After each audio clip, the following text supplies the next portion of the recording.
Que motivo eu tenho pra acordar mais cedo? Em pleno domingo, chova ou faça sol. Se não for trabalho ou então diversão, algo que eu faça por obrigação. Eu tenho motivo pra acordar mais cedo.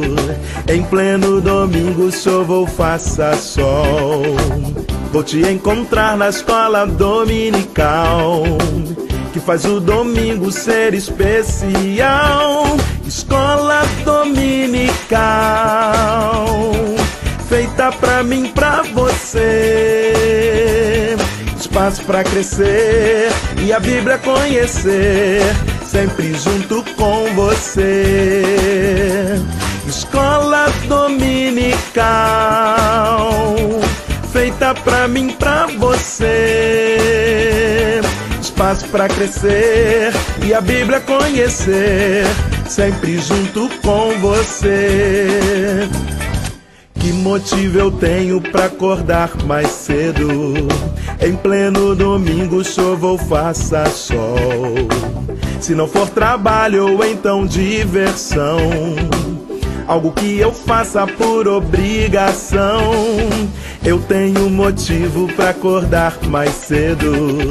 Em pleno domingo, chova ou faça sol. Vou te encontrar na escola dominical, que faz o domingo ser especial. Escola dominical, feita pra mim, pra você. Espaço pra crescer e a Bíblia conhecer, sempre junto com você. Escola dominical, feita pra mim, pra você. Espaço pra crescer e a Bíblia conhecer, sempre junto com você.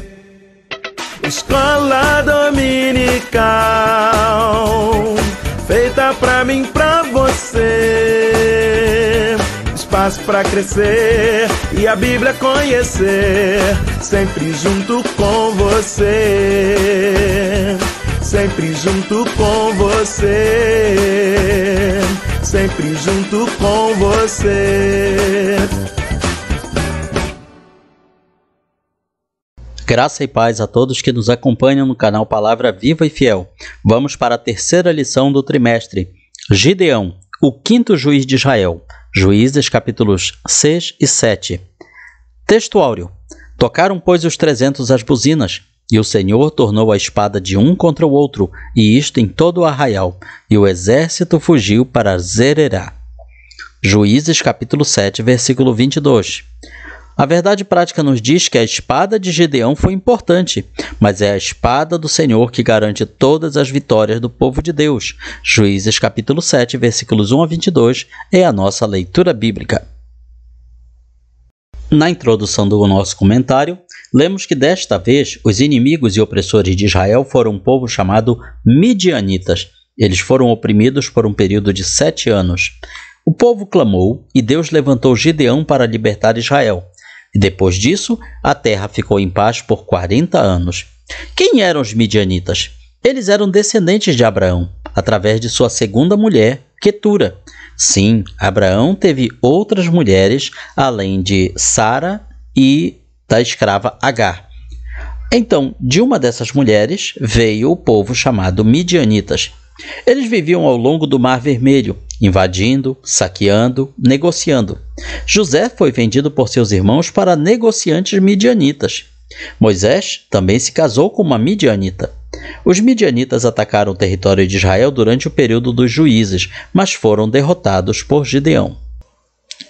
No primeiro tópico, falando sobre o capitão, vejamos quem era Gideão. Apesar das dúvidas que ele teve, Deus o usou. Ele fez uma convocação e o povo se aglomerou em volta dele, enquanto ele conduzia a nação de Israel para uma das vitórias mais incomuns em toda a história da nação, para que ficasse claro que a glória pelo sucesso pertencia ao Senhor. No primeiro item do primeiro tópico, vemos que Gideão era um homem chamado. Então se virou o Senhor para ele e disse: vai nessa tua força, livra Israel da mão dos midianitas, porventura não te enviei Ainda que todos os santos sejam chamados para serem sal da terra, luz do mundo, testemunha do Senhor Jesus, Deus tem contemplado alguns com uma chamada individual, específica, especial. Assim era a chamada de Gideão. Era para libertar Israel da opressão midianita. Para isso, ele precisava convocar os soldados, mobilizar o exército, montar uma estratégia de batalha e, com a ajuda divina, vencer o inimigo. Deus usou seu anjo. No ato da chamada de Gideão, o anjo do Senhor apareceu a Gideão. O anjo do Senhor é uma teofania, é uma manifestação visível do próprio Deus. Ele veio para confirmar as palavras do profeta. Portanto, vemos aqui uma chamada especial de Deus para Gideão. Deus apareceu em pessoa, em forma corporal, visível a Gideão. Gideão também era um homem disposto. Naquela mesma noite, Deus disse a Gideão: toma um boi que pertence ao teu pai, a saber, o segundo boi de 7 anos, derruba o altar de Baal e faz um altar ao Senhor teu Deus. O primeiro ato de desafio lançado a Gideão foi para que destruísse o altar de Baal e o seu poste ídolo, edificando em seu lugar um altar do Senhor. Naquela época, o deus Baal era um dos principais deuses da terra de Canaã, e o povo israelita estava vivendo naquele momento de idolatria. O pai de Gideão também era um dos adoradores de Baal. Deus coloca então a Gideão esse primeiro ato de rebelião contra o sistema vigente. Ou seja, derrubar o altar do deus Baal e fazer um altar a Deus. E nesse altar sacrificar um boi, mas não era qualquer boi, o segundo boi de 7 anos, ou seja, um animal muito valioso e naquela época muito caro. Derrubando o altar de Baal, Gideão obedeceu, e sua atitude de purificar a sua casa, rompendo com a idolatria de Baal, enfureceu os homens da cidade. Veja, portanto, que a questão da idolatria ainda não tinha sido arrancada totalmente de Israel, apesar deles terem se voltado para Deus pedindo libertação do povo midianita, mas ainda havia idolatria na sociedade israelita, começando pela família de Gideão, pelo pai de Gideão e pelos homens da cidade dele, ou seja, seus próprios conterrâneos, seus próprios compatriotas queriam matá-lo por causa das suas ações. Para aquelas pessoas, era um sacrilégio, era uma afronta ao Deus deles. Gideão só não foi morto por intenção do seu próprio pai, Joás, que salvou a vida de seu filho, dizendo da seguinte maneira: se Baal realmente é um Deus, ele que acerte as contas com Gideão. Não vamos fazer o papel do Deus. Deixa que o Deus Baal vai se resolver com ele. Se ele é um Deus de verdade, então ele que resolva, ele que se vingue de Gideão. Mas não era apenas isso, não bastava só destruir o altar dos ídolos, era preciso restaurar a adoração ao Senhor. Interessante notar que as pessoas que tentaram apedrejar Gideão pelo seu feito eram seus compatriotas israelitas, o que é um sinal claro dos níveis de degradação moral e espiritual que o povo havia chegado. Quando fazemos algo para Deus, corremos o risco de sermos criticados e atacados até por aquelas pessoas que deveriam nos apoiar. No terceiro item, vemos sobre um homem revestido. O Espírito do Senhor revestiu a Gideão. Gideão tocou a buzina. A buzina, no caso, eram os chifres de animais, geralmente de carneiros, e eram usados como cornetas ou trombetas para chamar a atenção das pessoas. Observe que naquele momento não havia um exército profissional israelita. O que havia era a convocação de voluntários. Portanto, o Espírito de Deus começou agindo na vida de Gideão para que ele tivesse o carisma, a chamada para que as pessoas viessem até ele. Caso contrário, não adiantaria apenas ele se dispor a lutar. Ele precisava de voluntários.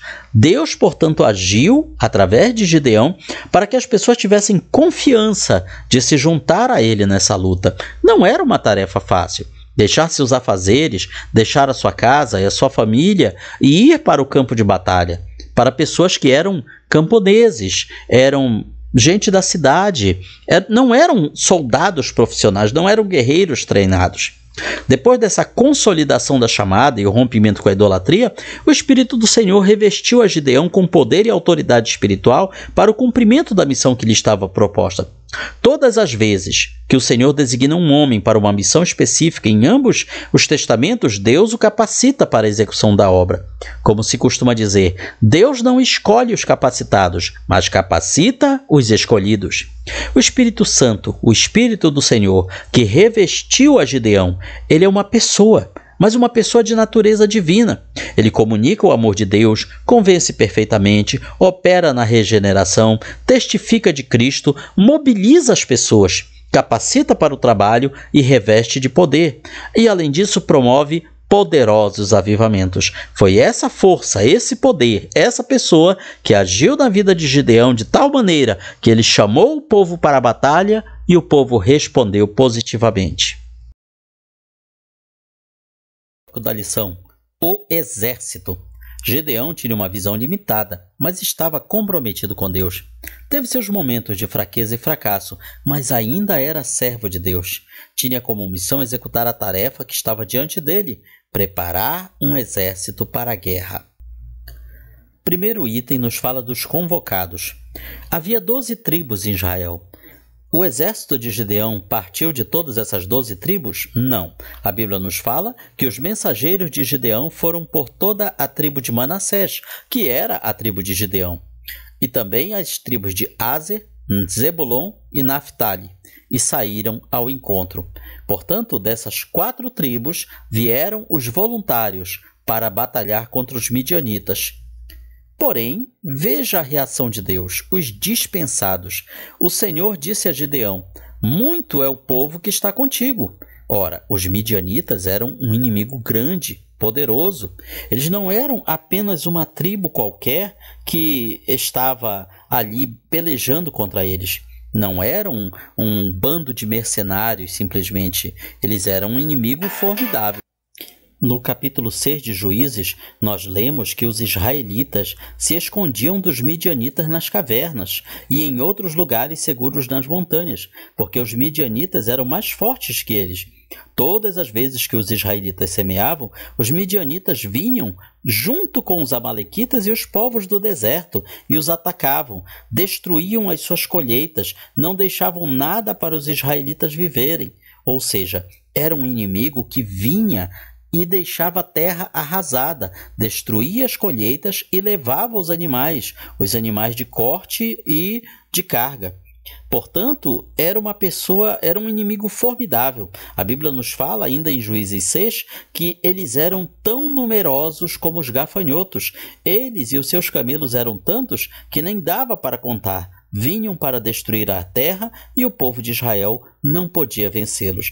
Portanto, eles tinham, além de serem grande quantidade, eles tinham um animal que era desconhecido dos israelitas naquele momento. Eram os camelos. Os camelos eram utilizados como cavalos de batalha pelos midianitas e seus aliados, amalequitas e povos do deserto. Era um tipo de componente de batalha que os israelitas não tinham como fazer frente. Eles eram um povo essencialmente agropastoril. As suas armas eram primitivas. Dessa maneira, eles não tinham como resistir aos amalequitas, talvez apenas pela superioridade numérica. Porém, agora Deus chega e diz: tem soldados demais. É muito comum nós vermos as batalhas, os comandantes das batalhas e dos exércitos reclamarem de soldados de menos. Mas agora Deus está dizendo que tem gente demais. Parece algo louco, parece algo sem o menor sentido, sem a menor lógica. Deus viu o orgulho daquele povo, que ao mesmo tempo que era oprimido e humilhado, mas era um povo orgulhoso. Deus sabia que se permitisse que os 32 mil soldados convocados lutassem contra os midianitas, eles se vangloriariam da vitória e roubariam de Deus a glória. Eles iriam dizer que foram vitoriosos porque eram mais numerosos que os midianitas. Percebendo que o povo não o reconheceria como aquele que deu a vitória por seu poder, Deus insistiu com Gideão para que enxugasse o seu exército, anunciando que todos os que estivessem com medo deveriam retornar para casa. Isso reduziu o número de homens para 10 mil pessoas. Ou seja, 22 mil soldados admitiram: eu estou com medo. eu não tenho coragem para ir para a batalha. Não 1, nem 2, nem 10, nem 100, nem 1000, mas 22.000 estavam com medo, ou seja, eram pessoas que na frente da batalha não iriam ajudar, seriam apenas um peso morto. Ficaram 10.000 pessoas, que era pouco para enfrentar os midianitas. Porém, Deus responde que ainda está muito grande, ainda está muita gente. Por isso, Deus faz um teste, um outro teste com os 10.000. Eles deveriam beber água, descer ao ribeiro para beber água. Todos aqueles que se abaixavam com a cara na água, esses deveriam voltar para casa. Ou aqueles que se ajoelharam para beber a água, esses tiveram que voltar para casa. Essas pessoas não tinham uma atitude de alerta, não tinham uma atitude de soldado, não tinham uma atitude militar. Quem ficou? Apenas 300. Esses 300 homens, como eles beberam a água? Eles colocaram a mão na água, ainda em pé, e beberam a água. Ou seja, eles estavam numa postura que a qualquer momento poderiam entrar em combate. Então Deus seleciona esses 300. Com isso, Deus estava separando para Gideão os soldados mais prudentes, os melhor preparados para a batalha. Pois quem lambia a água diretamente ou se ajoelhava para alcançar a água estava mais preocupado com a sua sede do que com a batalha. Estava numa atitude fora do alerta que um soldado deveria ter. Já os que levavam as mãos juntadas em forma de concha da água até a boca, faziam para permanecer alertas, com os olhos no horizonte, atentos a qualquer perigo iminente. O Senhor selecionou para a batalha apenas os 300 soldados, que não abaixavam a guarda em nenhuma situação. Eram somente esses que Gideão precisaria para que o Senhor lhe entregasse a vitória nas mãos. Era muito pouco se nós considerarmos os midianitas, mas para Deus não há impossível, e foi esses 300 que Deus usou para dar a vitória. Os escolhidos, disse o Senhor a Gideão, com esses 300 homens que lamberam a água, vos livrarei e darei os midianitas na tua mão, pelo que toda a outra gente se vá, cada um para o seu lugar. Gideão recebeu a ordem de levar sua companhia para junto da água, e ali o Senhor os provou, os testou.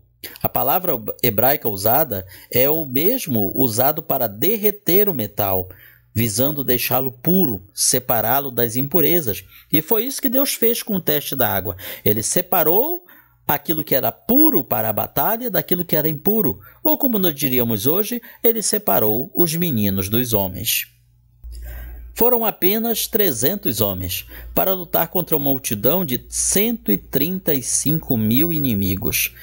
Veja só que o exército inicial de Gideão era 32.000, uma boa quantidade, mas diante da multidão de mais de 100.000 inimigos, era pouco. E agora era menos ainda, apenas 300 contra mais de 100.000 inimigos. Desse modo, Deus queria deixar muito claro que a vitória não viria da força humana, mas da mão divina.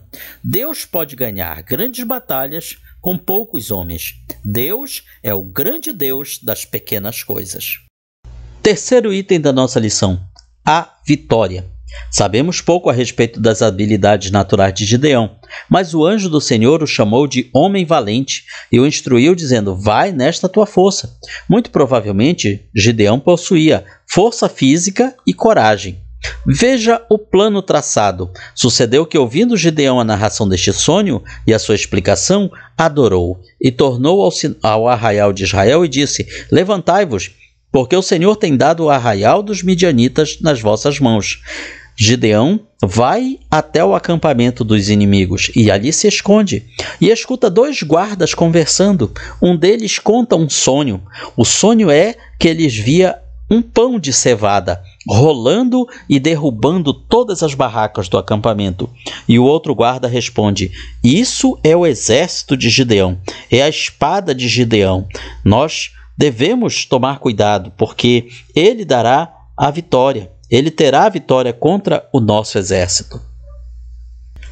Era Deus dando a confirmação da vitória para Gideão, reforçando a sua fé. Às vezes, Deus fala conosco através de sonhos, de visões, de revelações, para confortar a nossa fé, para aumentar a nossa fé, para nos reforçar a confiança. Com isso, Gideão adora a Deus, volta ao acampamento, conta o que aconteceu aos seus 300 homens e alerta a sua tropa dizendo: levantai-vos, o Senhor entregou o arraial dos midianitas nas vossas mãos.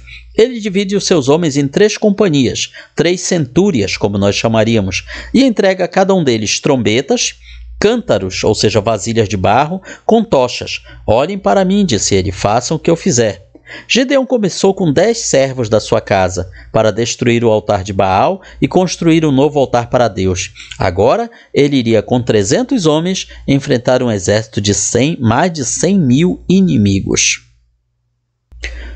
Segundo item, as armas utilizadas. O plano era bastante simples: dividir os 300 homens em 3 companhias, 3 centúrias, colocar uma buzina na mão de cada homem, ou seja, um chifre de carneiro, geralmente, que era usado como uma trombeta. Além disso, cada um recebia uma vasilha de barro, um cântaro vazio e uma tocha acesa dentro do cântaro. Eles deveriam cercar o acampamento do inimigo e fazer exatamente o que Gideão ordenasse. Quando Gideão tocasse a buzina, todos deveriam fazer o mesmo, quebrando os cântaros, o que ia provocar um ruído muito forte, segurando a tocha com a mão esquerda e gritando: espada do Senhor e de Gideão.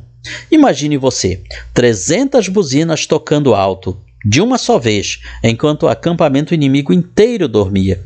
O resultado foi que os inimigos se levantaram espantados com o som das buzinas tocando e o som dos cântaros quebrados por todos os lados. Ao saírem das suas tendas, eles se depararam com tochas acesas em volta de todo o acampamento. Gideão e seus soldados usaram assim surpresa e ilusão como táticas, dando a impressão de que era um exército muito maior e mais numeroso que estava atacando. A vitória consolidada. Ao soar das 300 trombetas, o Senhor tornou a espada de um contra o outro, e isto em todo o arraial que fugiu. Quando os midianitas acordaram e na escuridão da noite se viram completamente cercados por um círculo de tochas flamejantes, provavelmente achavam que se tratava de uma guarda avançada que liderava uma tropa de milhares de soldados e que o toque da trombeta era o sinal de que um exército muito maior estava vindo. Assim, o resultado foi a confusão entre o exército inimigo. Eles correram, gritaram, fugiram como se estivessem sendo perseguidos por inimigos e atacando uns aos outros naquela confusão da noite. Realmente eles estavam sendo atacados, pois o Deus invisível estava causando uma terrível confusão no meio deles. As espadas dos homens se voltaram contra seus próprios companheiros, até que toda aquela multidão do acampamento morresse e os sobreviventes fugissem. Um líder que não consegue comunicar o seu chamado e a sua visão terá dificuldades de aceitação por parte de seus liderados. Toda vez que Gideão falou ao povo, eles o compreenderam e o seguiram confiantemente. Chegamos assim à nossa aplicação pessoal. Deus triunfa por meio da obediência e da fé daqueles que realmente confiam nele.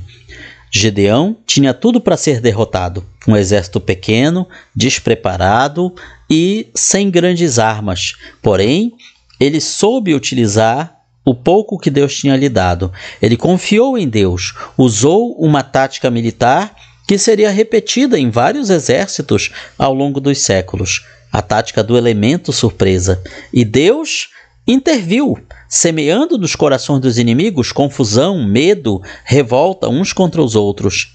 Portanto, vemos Gideão fazendo o que podia fazer e Deus fazendo aquilo que Gideão não podia fazer. É assim que nós vencemos todas as batalhas. Esse é um resumo da nossa lição e na sua escola dominical você vai aprender muito mais. Deus abençoe a sua vida.